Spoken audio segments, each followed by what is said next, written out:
जय हिंद।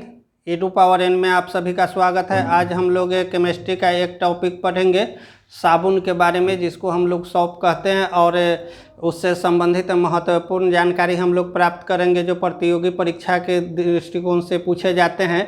और सामान्य जानकारी के तौर पर इससे कुछ रोचक तथ्य भी हम लोग जानेंगे कि साबुन झाग क्यों देता है, साबुन चटक क्यों जाते हैं, साबुन अधिक क्यों गलते हैं, और इनसे संबंधित महत्वपूर्ण तथ्य भी जानेंगे। तो चलिए हम लोग शुरू करते हैं।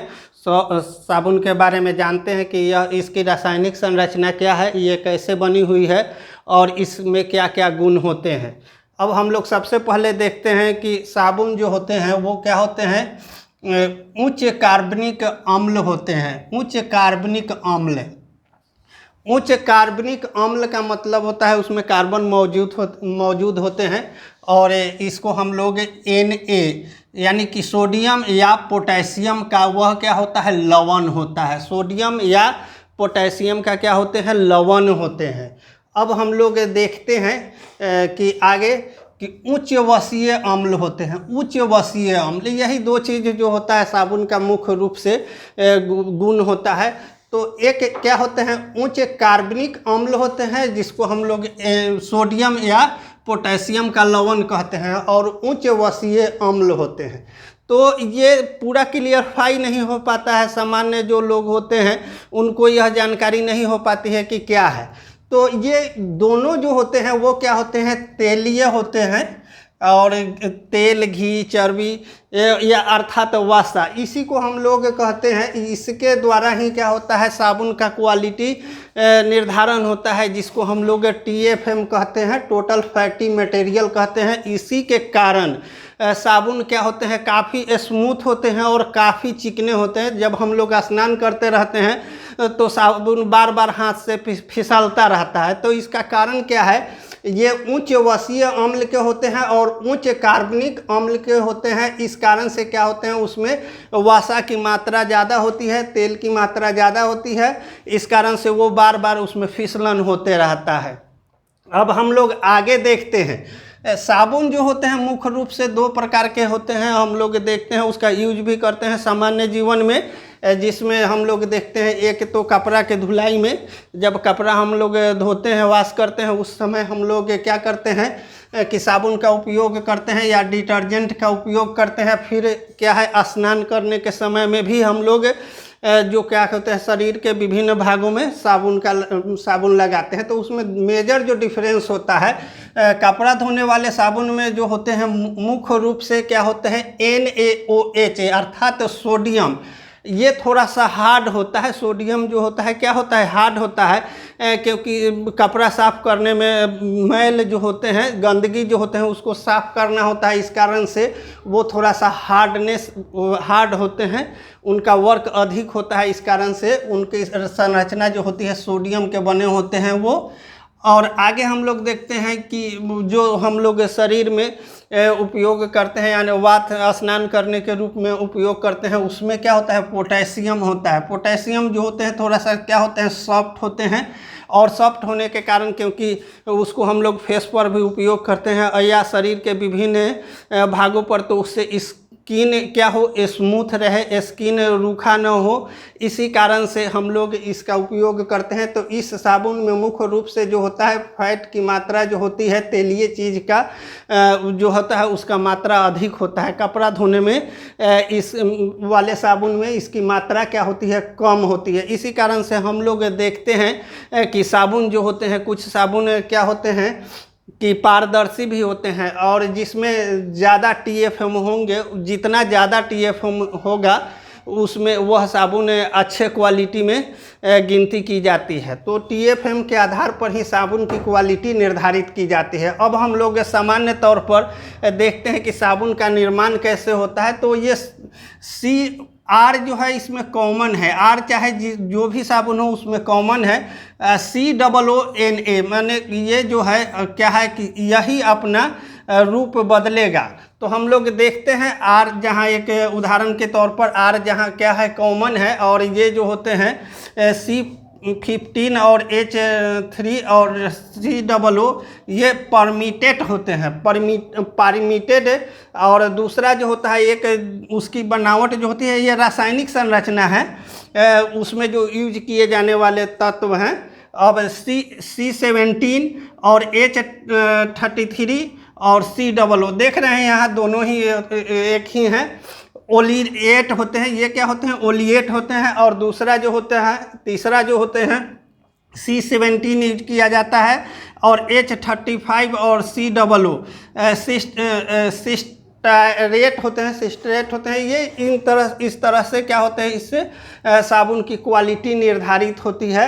और साबुन कौन सा अच्छा है, हम लोग सामान्य तौर पर भी बाज़ार में जाते हैं तो देखते हैं कि साबुन के विभिन्न क्वालिटी हैं। विजिल है, रेक्सोना है, डॉव है, या पियर्स है, फिर लक्स है, लाइफबॉय है, डिटॉल्स है। ये सब साबुन जो देखते हैं उसमें इसी का मात्रा जो है कम बेश किया जाता है। इसी कारण से वो उनकी गुणवत्ता जो है निर्धारित होती है। अब हम लोग आगे देखते हैं कि इसके क्रियात्मक समूह होते हैं। क्रियात्मक समूह को हम लोग टाइएस्टर कहते हैं। साबुन के जो क्रियात्मक समूह होते हैं उसको हम लोग क्या कहते हैं? ट्राइएस्टर। ट्राइएस्टर जो होते हैं ये 3 समूहों में होते हैं, इसीलिए इसको क्या कहा जाता है? ट्राइएस्टर कहा जाता है।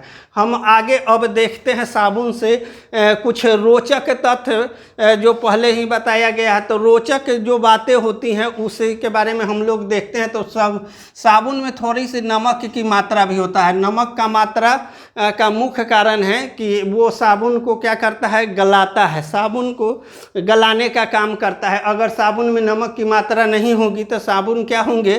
काफ़ी ज़्यादा जो होंगे कठोर हो जाएंगे और वो गलेंगे नहीं, घिसेंगे नहीं।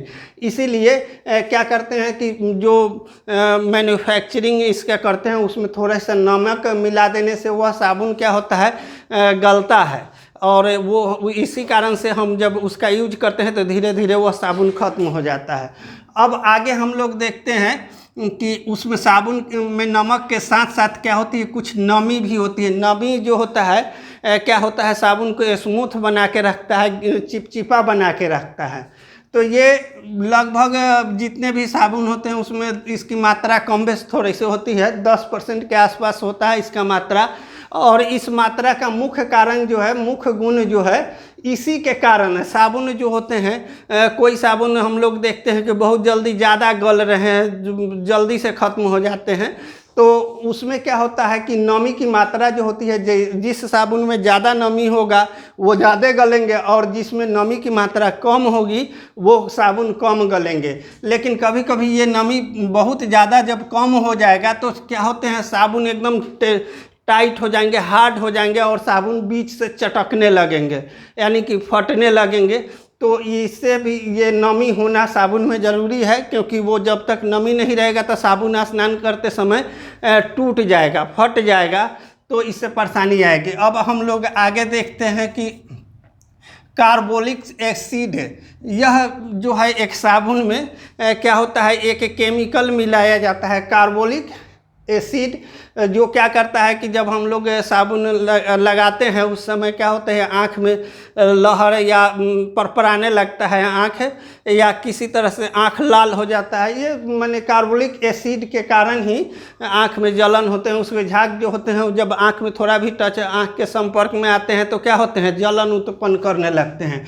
तो ये प्रतियोगी परीक्षा में भी पूछे जाते हैं प्रश्न कि किसके कारण से साबुन का जो है झाग या साबुन आँख में अधिक तीक्ष्ण लगते हैं? तो कार्बोलिक एसिड के कारण ही तीक्ष्ण लगते हैं।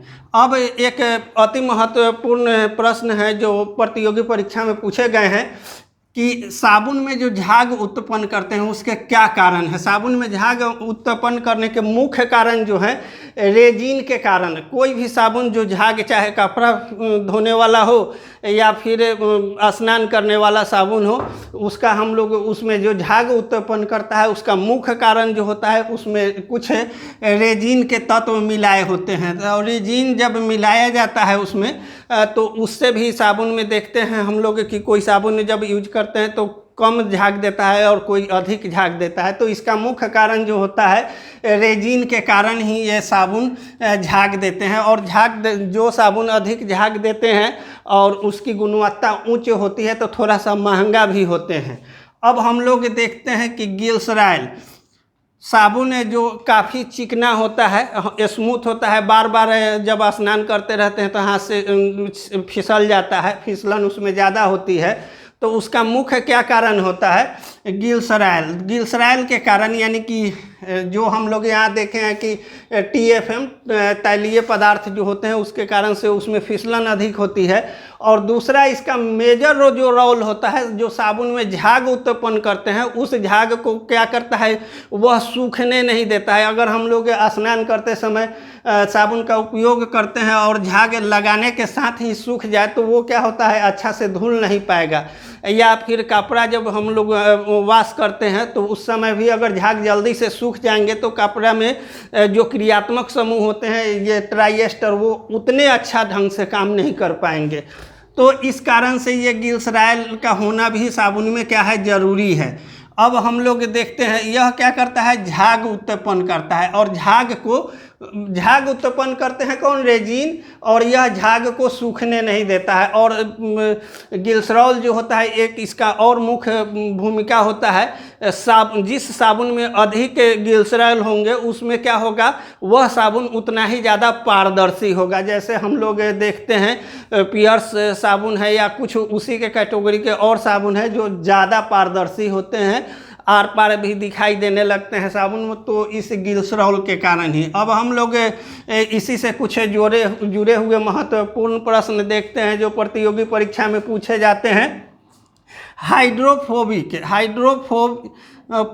होते हैं, हाइड्रोफोबिक जो होते हैं। अब देखिए इसमें क्या होता है कि ये जब ये कार्य करते हैं, साबुन कैसे कार्य करते हैं उसको हम लोग देखते हैं। तो एक क्या होते हैं, हाइड्रोफोबिक होते हैं जो डस्ट के साथ, इनका मुख्य काम जो होता है जब हम लोग कपड़ा धोते हैं या स्किन पर लगाते हैं तो ये हाइड्रोफोबिक जो होते हैं मुख्य रूप से क्या करते हैं कि जो डस्ट के साथ इनका रिएक्शन होता है, डस्ट के साथ ये प्रतिक्रिया करके डस्ट को क्या करते हैं, कपड़े से बाहर निकाल देते हैं। हाइड्रोफोबिक क्या करते हैं, डस्ट के साथ कपड़े से बाहर निकाल देते हैं। और हाइड्रोफिलिक जो होता है, हाइड्रो मतलब हम लोग जानते हैं जल होता है, पानी, क्योंकि जब भी हम लोग कपड़ा वॉश करते हैं चाहे वो साबुन से हो चाहे सर्फ से हो तो उसमें हम लोग क्या करते हैं, उपयोग पानी का करते हैं। तो हाइड्रोफोबिक क्या होते हैं, हाइड्रोफोबिक का मतलब हो गया कि जैसे ही हम उसमें कपड़ा डालते हैं तो वहाँ से ये गंदगी को क्या करता है, निचोड़ लेता है। और हाइड्रोफिलिक यानी कि पानी को भरना। एक दूसरा जो होता है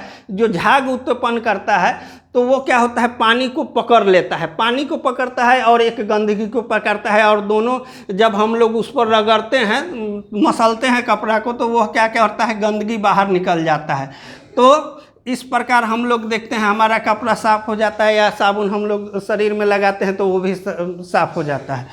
अब इस तरह से ये इससे कुछ और महत्वपूर्ण जानकारी है। अब जो कभी कभी होता है झागे, हम लोग देखते हैं कि साबुन के जो झाग होते हैं या सर्फ जब हम कपड़ा साफ़ करते रहते हैं तो काफ़ी चमकीला दिखाई देता है या सफ़ेद दिखाई देता है।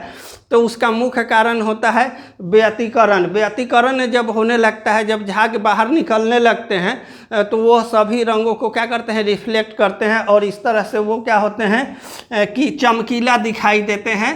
और इस प्रकार से हम कुछ इसके जो साबुन के साथ जो निगेटिव थिंकिंग होती है, मतलब जो साबुन क्या करता है कि खारे जल के साथ जो कठोर जल होते हैं, हम लोग पिछले चैप्टर में पढ़े हैं, देखे हैं पिछले क्लास में कि साबुन जो है कठोर जल के साथ क्या करती है, झाग नहीं देती है। अगर जल कठोर है तो इसी कारण से देखते हैं कि किसी किसी क्षेत्र में जहाँ पे जल में अधिक कठोरता पाई जाती है वहाँ जो है कुछ ऐसे सर्फ होते हैं जो काम नहीं करते हैं अच्छा ढंग से, और उस क्षेत्र के लिए विशेष ढंग से क्या किया जाता है, उसमें कास्टिक ज़्यादा मिलाया जाता है ताकि उसके कठोरता को, जल के कठोरता को दूर करे और कपड़ा को अच्छे तरह से साफ करे।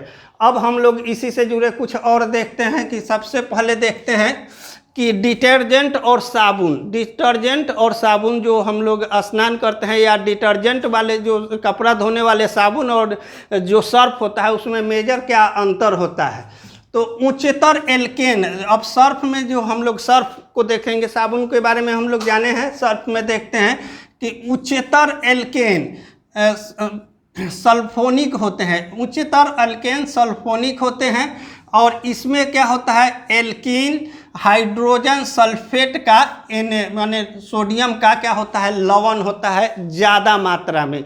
जो सर्फ बनाए जाते हैं, जो डिटर्जेंट बनाए जाते हैं, वो उसमें हाईली मात्रा में होते हैं। इस कारण से क्या होता है, इसका नॉर्मल हम लोग फार्मूला, कभी कभी फार्मूला भी पूछा जाता है तो उसको हम लोग याद कर लेंगे, ध्यान रखेंगे। जो केमिकल इनकी फार्मूला होता है C18। अब यहाँ हम लोग देखे हैं कि इसमें C15 था, C17 था, C17 था, यहाँ क्या हो जाता है, C18 हो जाता है। और H जो होता है 29 और सोडियम के साथ साथ ऑक्सीजन के 3 और फिर ये संरचना सूत्र हो जाती है। इस तरह से ये क्या हो जाते हैं, साबुन की तुलना में अधिक शक्तिशाली हो जाते हैं, सर्फ अधिक एक्टिव हो जाते हैं, क्रियात्मक समूह के अधिक सक्रिय रहते हैं। इसी कारण से क्या होता है, साबुन जो होता है सर्फ की तुलना साबुन जो होता है सर्फ की तुलना में थोड़ा सा कम कपड़ा साफ करता है, जबकि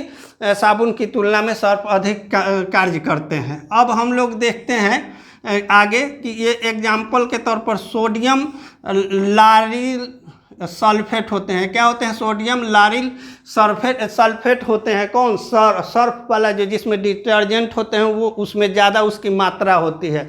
इस प्रकार आज हम लोग साबुन से संबंधित जो केमिस्ट्री का एक महत्वपूर्ण चैप्टर था, इसमें से प्रतियोगी परीक्षा में प्रश्न पूछे जाते हैं, तो सभी जानकारी प्राप्त किए। और फिर मिलते हैं हम लोग नेक्स्ट क्लास में। तब तक के लिए जय हिंद, जय भारत।